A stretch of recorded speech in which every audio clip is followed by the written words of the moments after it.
Hey everyone, it's Robin, Artist Island Crafts, and welcome to my studio. This is my Whip It Wednesday video where I show you the crafty goodness that I've been up to in the past week. Last week's tutorial was the project bag with the zipper opening and the vinyl window. These are my little test subjects to see how it went until I got to the ones that I actually like the way they come out. During that tutorial, I was talking about how I wasn't too happy with, it's not a big deal, but the sides of the zipper here is just a little bit poofy. You can feel the firmness of the zipper. Now, these are perfectly fine. I've seen many people make them like this, but you know how I am. There's always like, what can I improve? Is there something extra I can do to make these of a little bit higher quality, a little bit last a little longer? And I didn't think about it. But one of the amazing viewers said, why don't you just put the little tabs on it, Robin? And that way you're going to be sewing, your seam allowance will go over the little fabric of the tab, and your zipper will start here, and then everything will lay nice and flat. Duh, I didn't even think about that. That is so brilliant. So I will be working on that and see if I can get my numbers to work out right. And if I get everything to look good, I will go ahead and go back to that tutorial and put a little blurb down in the description box of the size of the little tabs that I did and how I changed it up. But if you've ever put the little tabs on it, then you know it's really simple to just add a little bits of fabric to the end. There's all kinds of videos out there for it, and that would allow it to lay flat. Now these lay nice and flat because I stitched over them, so that's not a problem on any of these. But on the newer version, I didn't want to stitch all the way around. So if you watched the tutorial, you saw all of these versions. I love this cute little mini guy, so I will probably be making more of these.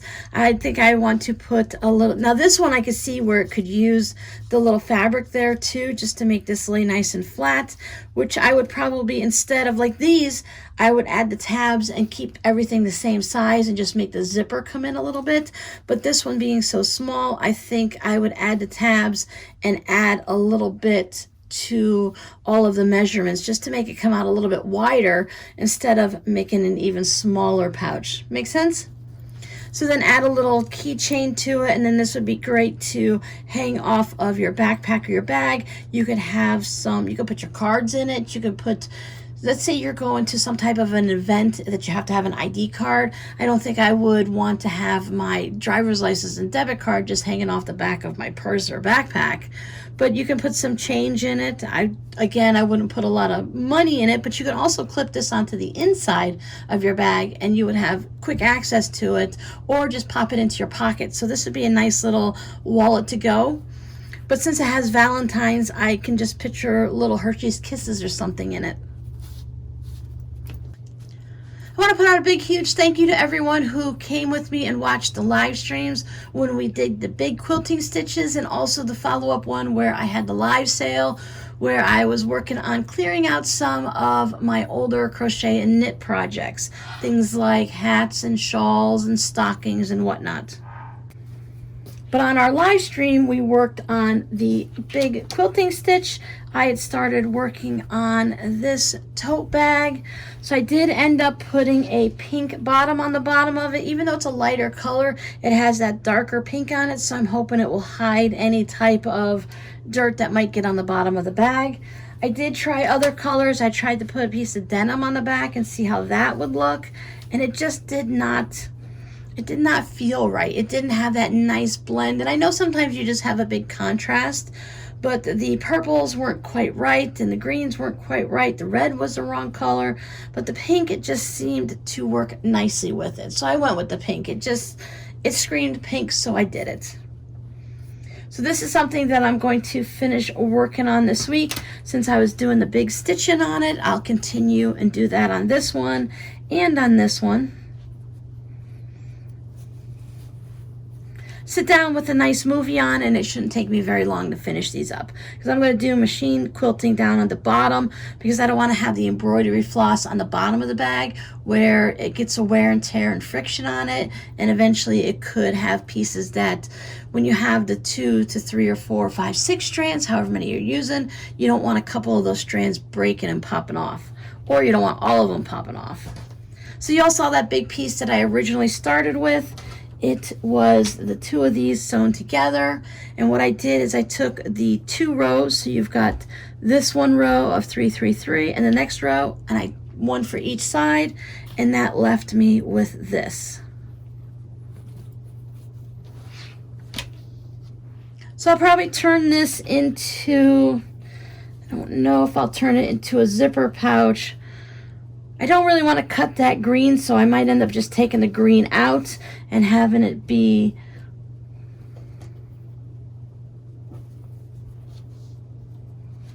a smaller pouch like that. Add a little bit of a bottom to it. Or I can go ahead and make it a longer pouch like this, still add the bottom, and then when I go onto the other side, I'll have to find something that complements this and add a big chunk of it over there, and then of course add the bottom to it again. So that's just, I don't want to put this back into my stash, so I'll try to find something to go ahead and use it up and turn it into something else. Maybe again do the big stitching on that so that these two end up being a matching set. The other big stitching I worked on is I worked on a Kantha quilt with my patrons, which is another style of big stitching that is an Indian style of quilting. I just did it on a fabric postcard so that I could do a quick little sample to see how it felt and see if it was something that I would want to do. I was sent a little package of Halloween scraps, so I went through that, and all of these scraps came from the same person. So if you recognize these, then these are all from you. Thank you so much. I just added some really bright, unfortunately it doesn't glow in the dark, embroidery floss. I saw glow-in-the-dark embroidery floss one time many years ago, and then something happened and they just stopped making it. I haven't looked in the last year or two, but I kept keeping an eye out for it for a long time and searching for it, and I never saw any. So if anyone knows of any glow-in-the-dark embroidery floss, I'd love to hear about where you saw it. And I still have plenty of fabric left over in my little package to make some more postcards. Now that's all I worked on this week. It does take me several days to go through and pull out whatever I have back in my old supplies, my warehouse, which is some plastic Rubbermaid bins in my bedroom, to find my old products, to pull those out, get an inventory, figure out pricing, do the whole video, and then the follow-up where I have to take everyone's stuff and make an invoice and weigh it and all that good stuff. So that takes several days beforehand, a couple of days there, and a couple of days afterwards. So that really bit into my crafting time. But what I do have here is I did put a little bit of an update into my Etsy shop, which you can find it listed down below in the description box. So some of these things you've already seen. I have the reversible pumpkin trick-or-treat bag, the snap top, vinyl window. I did 2 of the hand stitching down on the mug rugs for the leaves. The purple umbrellas, I just love this little pouch. It's so cute. It's got a nice amount of squish to it, and I couldn't have planned it any better for these 2 fabrics to go together, and that zipper that just matches so nice. And then our fun scarecrow.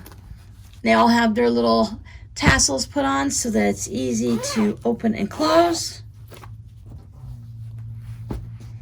Now, if you guys have been with me for at least a year, you'll have seen these bags from last year. They are project bags. They all have this same gray lining. They all have a boxed bottom. So they'll all stand up nice. Looks like, yep, they all have a handle on it. So these are the winter ones that when I switched from my Artfire shop to my Etsy shop, these were the things that were left over, and I just didn't seem appropriate to put them in the shop in, I don't know when I was doing it, springtime, March or April maybe. I don't know how long I've reopened my Etsy shop, but anyways, it didn't matter because it just wasn't at the time of year to do it. So I held these aside and I relisted them for this year. So we have the deer. I really like the plaid guy here. Oh, I never even noticed there's some pine cones and you got snowflakes, and I just saw the deer in the trees. I wasn't sure how to title this bag, and I don't remember what I put it in the shop, but it's the family car that goes Christmas shopping and the family car that brings home the tree. Then we have the Christmas sweater. I don't consider these to be ugly sweaters. I think they're really nice. But then again, I don't see them in person and I'm not putting one on. But I like them. I like, maybe not the elf, he kind of creeps me out. I like the one with the lights on it and with the wreath. And then you've got Santa and gingerbread men. You've got your hot cocoa. I don't think they're too bad. Santa might be a little bit creepy too with the elf. I like this guy, all the different snowmen and the variety of hats and scarves. Of course, we have to have the Coca-Cola polar bears with their turquoise noses. They're on a cap of a soda bottle. We used to have those round plastic sleds. I love that. I don't know why, but the round plastic sleds just seem to go so much faster than the regular ones. And then the blue snowflake. I thought this one was really kind of pretty. Plus, says it's not a holiday one, it will last throughout the winter. So all of these are in the shop. During the live stream, I had someone ask if I do any sales in my regular shop, in my Etsy shop, or if I only do these really deep discounted sales on the stuff that I have leftover items that haven't sold. Now, the reason the things in the live sales have been so inexpensive and so much lower than I would sell them if I put them in my Etsy shop is many of those things are 2, 3, 4, 5 years old. They're all brand new. They're in perfect condition. They've just been sitting in a Rubbermaid tub. They were never listed in my art fire shop because it's more fun to make something than it is to go through the effort to try to get it listed. So that's why those were such a deep discount, because you're saving me the trouble of listing it, paying the Etsy fees, paying all that extra stuff like that. The only thing I have to do, you guys pay the shipping, and then I have to just worry about the PayPal fees, which aren't too bad. But I do have a sale running this week on the shop. It's only a short-term sale because we are coming up to that time of the year where we're going to be having the Black Friday, and we have you have to have Thanksgiving sales and December Christmas sales, and maybe we're going to do a Halloween sale. I don't know. Everyone has different things and different discounts going on at this time of the year. So from now until through Sunday, the 10th of October, you can get a 10% discount by using the coupon code AUTUMN. AUTUMN, all capitals. I'll put it right down here for you. And that'll give you 10% off anything in the shop except custom orders. So if you've requested me to make you a project bag, or if you've asked me to make you some vinyl pouches or trick-or-treat bags or anything like that, those items aren't going to be on a discount. Because it takes extra time and sometimes I have to go out shopping, sometimes I have to find the fabric and get the materials and maybe change up sizes and stuff. So it's a custom order is a little bit more involved than just picking something from the shop or making an abundance of project bags when I'm doing it kind of like an assembly line. So doing a little one-off type thing can take a little bit longer. And anytime you spend over $35 or more in my Etsy shop, you will receive free shipping. So that's always a nice little bonus. And that's only within the United States. The link to my Etsy shop is down below in the description box. And to keep it plain and simple, I am RS Island Crafts there also, because once you pick a name, you may as well just keep it all the way across the board everywhere so people can find you, right? So that's everything for me this week. It was one of those weeks that just kind of zoomed right by. We do have Florida Fall happening. I don't know if I discussed it during the live stream when we were doing the big quilting or big stitch quilting. The humidity is pretty well dropped down to just about nothing. So even though our temperatures are still 89, 92 degrees, it's actually really nice outside. I've started to do a little bit of yard work here and there. We are out of our rainy season, so that means I've set up my watering schedule just to make it easy for myself. I water everything Monday, Wednesday, and Friday, and then I just check my containers and everything else really, and just see if anyone needs some extra water in between.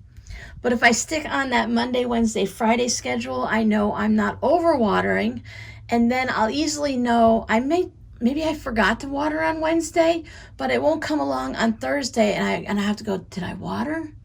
Did I water on Wednesday? Was it last Wednesday that I watered? I don't know about you guys, but I tend to really forget. So if you're doing the same thing over and over, and I love a routine, but the routine also means that I can't remember if I did it this Tuesday or last Tuesday. Did I do it every day?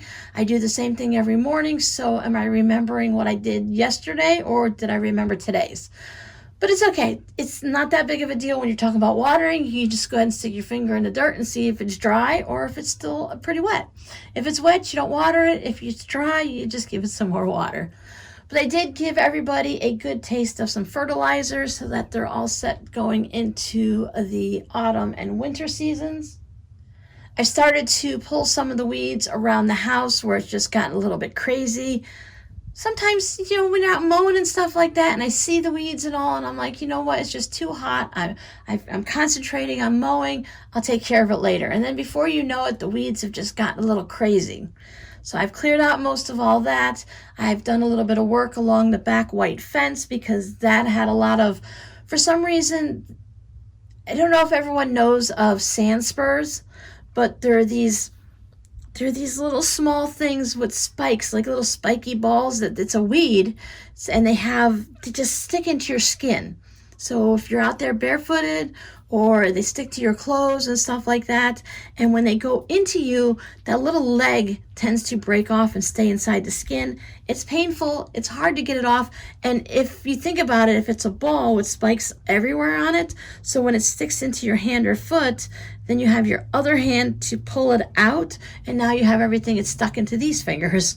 So you have to make sure you either have something to do it, or I find that if you get your fingers wet, it doesn't stick as easily. It's that time of the year where they tend to be everywhere throughout the summer and going into the fall. When they're green, they feel like they're more, not poisonous, but almost like they have something in them that just really irritates my skin more.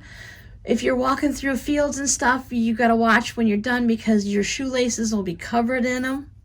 So I've been finding them ever since they put up that white fence in the backyard. I've been finding them along that white fence. So as I'm going through and I see them, I'm just making sure that I pull them out and try to get the roots and all. And then they go into my garbage cans so that it's not just like throwing it into the field, because that's where a lot of it comes from, is the empty fields. But since I have houses on all three sides now, it's just weird that they're coming over to that section. They could be just blowing in the breeze. The birds can be taking them. Who knows? But I've been clearing that out, and I got rid of a lot of the weeds. I totally cheated along the back fence, and I sprinkled all of those bunny vines. If you've been here for a while, you've heard me talk about them too. There's this green vine that just really, it grows like, it has a starting spot where it has its root system here. And then it just spreads out feelers all over your yard, and it just kind of like hovers over the dirt, and it smothers all of your grass. So when you pull it up, there's just dirt underneath it. But the thing is it's one of those plants where it drops its seeds, and those seeds stay in your dirt for 5 years. So they're pretty much just hibernating. So what's growing now was created 5 years ago. So pulling it all out now and getting rid of the seeds and stuff now is going to help someone in 5 years, but it's not going to help me right now. So it's the kind of stuff that has the little white flowers. It really grows a lot. It's nice and green in the summer, so it looks like you have a nice green yard. But then in the winter, it all goes brown and dies out. And then you have all this crispy, crunchy stuff that you're walking on. But again, I removed it all last year. No, I removed it all after Rob passed away. January of 2020. I just needed to do some hard work. I needed to do some hard labor outside. So I went and I cleared out my entire backyard and got rid of all of it. And then it grew back even much better this year. So this year I'm not going to worry about it. I'm just going to remove where it gets into the areas that I don't want it. And if it takes over the yard, it takes over the yard. It needs to be treated commercially and treated really well, and a repeat process over and over again to get rid of it. But the problem is everybody around you has it. So if you spend all that money and you put those chemicals into your ground, where we still have well systems, so you're putting the chemicals into your drinking water, you're going to kill it all out. The wind's going to blow and it's going to start all over again because of your neighbors. My allergist told me that things that grow in this area of Florida, they can travel for 7 miles. So I'm allergic to any grass that grows in this area of Florida. So they said I'm out of luck because the seeds from the grass can travel for 7 miles. So you clear out what you have here, and even if your neighbors clear it out, you know, the Joneses and the Smiths 7 miles away are going to be sending it over to your house. So you're out of luck. So you just do what you can, deal with it. In the summer, it's beautifully green. And in the winter, you don't have to worry about watering it because it dies out. I don't have to mow it either, so that's a bonus. So I have high hopes for this week. I want to keep working on this bag. At night, I'm still trying to knit Robbie's socks. I have his blue pair that I started. I'm up on the leg. I'm about halfway to the cuff, so I'm like, I can see the finish line. And then I have another pair of Halloween socks that I've started for him, and I think I've only got about this far on both of them. I have them going on the same needle right now because I didn't have enough knitting needles to do a total of 4 socks at the same time. So once I get the blue ones done, I'll separate the Halloween ones out to 2 needles, and they should go faster. Actually, I have a lot of handwork. So I have this to finish, the postcard to finish. That one's not handwork, but this one is. I still have these 2 mug rugs that need to be stitched down for their binding. Just haven't gotten to that point yet. I'm putting my daughter's things on my list to put the facing on it. We'll see, this is at the bottom of the list, so this is going to be the last thing that I'm going to worry about now, because I was thinking as a total excuse, right, any reason to kind of put it off a little bit longer, but as we're getting closer to the holiday season and stuff, she can actually send this to them as a Christmas gift. So as long as I get it done soonish, by the end of October, I'm hoping to have it, a good part of it, at least I have the facing chosen and sewn down by machine this week, and then we'll see how far I get with the hand stitching. And I don't expect any hand stitching on this to be done this week.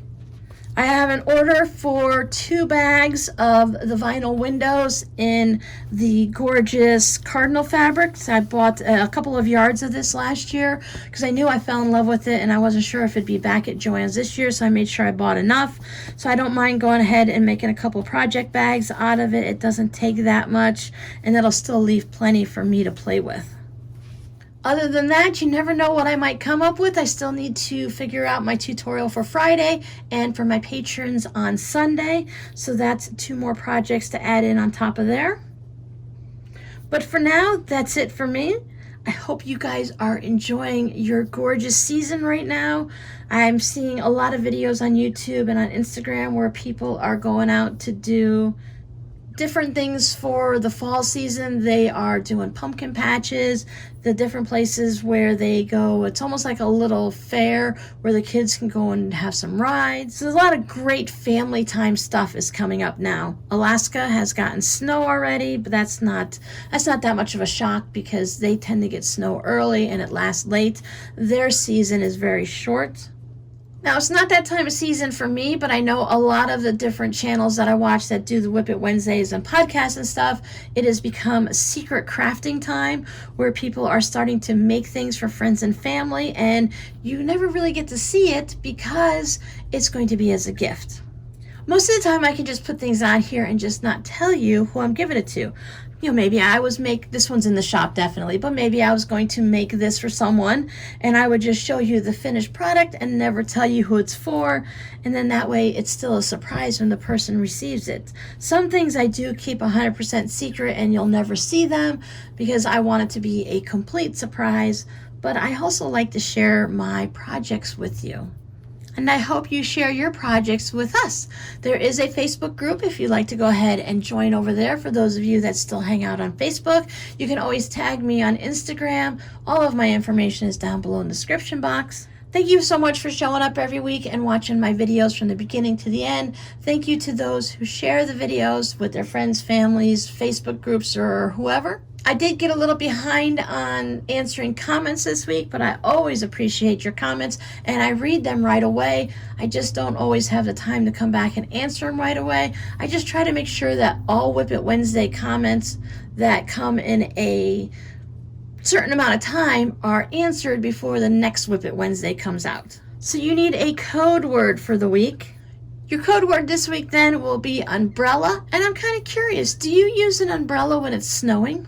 Is that a thing? I know some snow is big and wet and heavy, so do you ever need to use an umbrella when it's snowing out, or do you just go ahead and have a hat on and everything and it doesn't matter? Thanks for hanging out with me. I'll see you guys next time. Bye.